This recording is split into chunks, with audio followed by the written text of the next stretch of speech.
Tonight we're making my mother's best homemade vegetable soup recipe.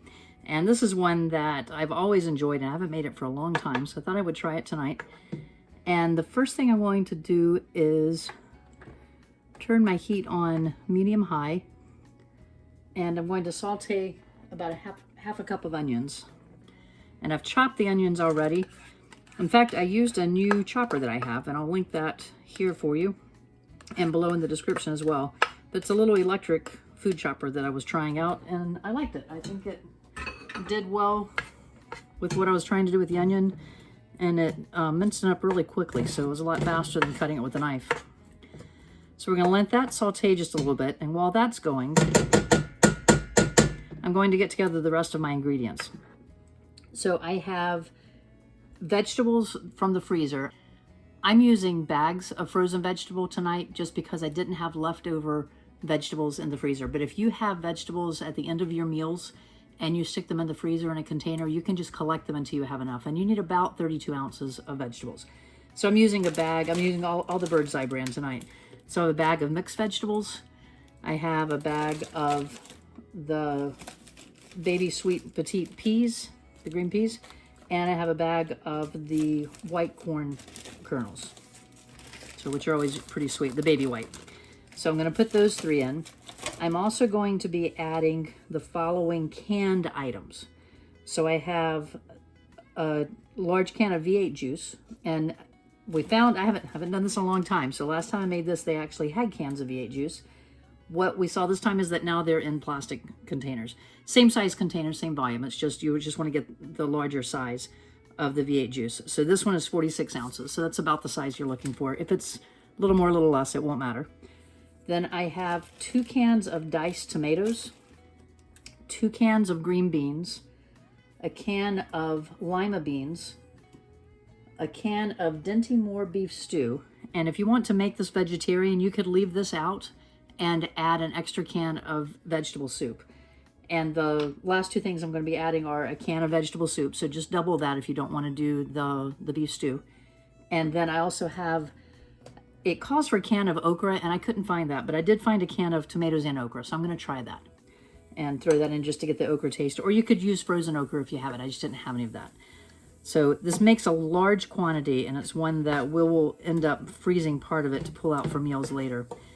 And then the other thing I'm going to serve with this tonight is cornbread. And I've done a video of this before, so I'll link that video here for you. And again, I'll put that in the description too, so that if you want to try that, you can.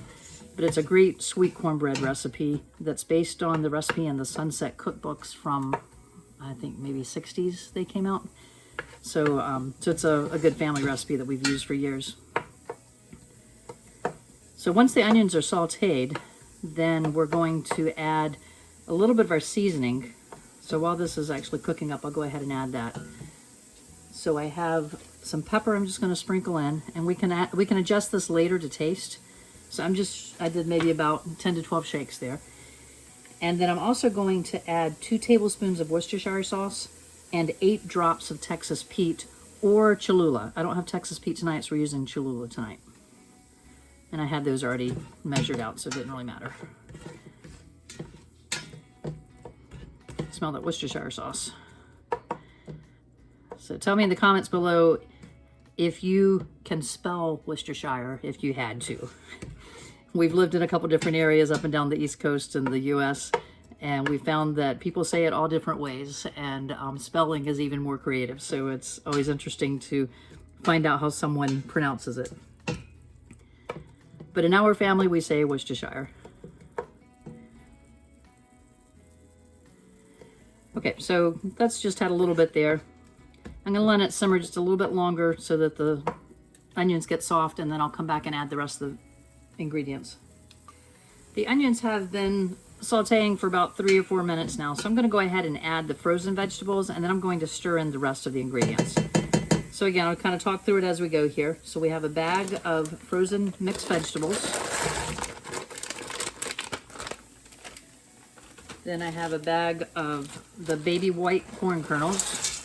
You could just do a couple of bags or a large bag of mixed vegetables too if you'd rather. Or again, you could use whatever you have been collecting in the freezer as leftover vegetables and just use your own. I just didn't have any to work with tonight. And then I'm adding a bag of baby sweet peas. Then to that, I'm going to add my canned vegetables. So I have a can of okra and tomatoes,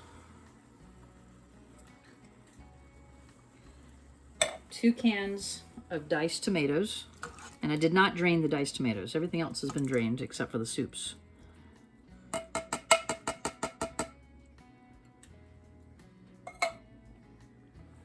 2 cans of green beans,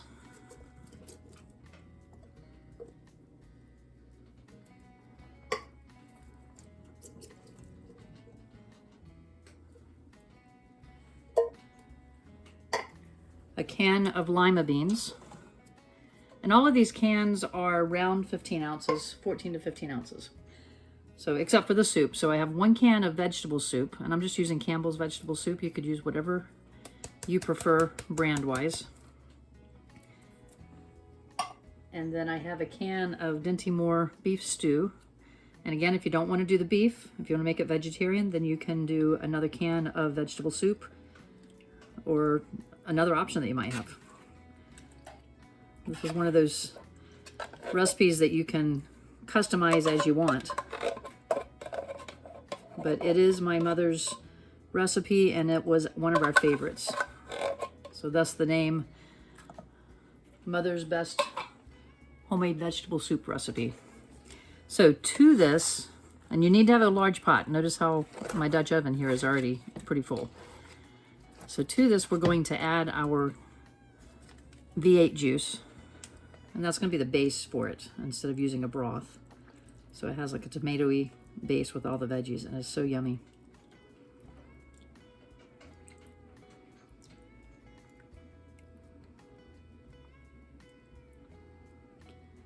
And we are going to let that simmer until we're ready for dinner. So once I bring it up